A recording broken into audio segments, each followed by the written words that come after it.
Русия колониясындан Украин режиссеру Олег Сенцовны азат етмек талабы еле. Баннеры Трамп Тавр аятында астылар. Фото ве видеоны Фейсбукта пассерия тақымның иштиракчысы Мария Алехина пайлашты. Оның сөзлеріне бинаен Фри Сенцов баннераны Сенцов ақында білген фалер или бірлікте асты. Алехина дейке Сенцов ве Кольченко ақында да чоқ айтмаға керек. Акциядан сон полиция Трамп Таврны ярым саатқа қапатқан еді.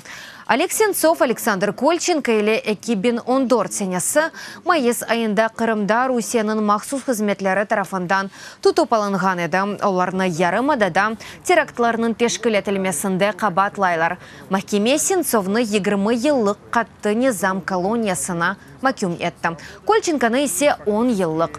Екесі де шу қабатны танымай. Мемориал ұқу меркезі Сенцов ве Кольченканы сияси мобюслер жедвеліне көрсетті.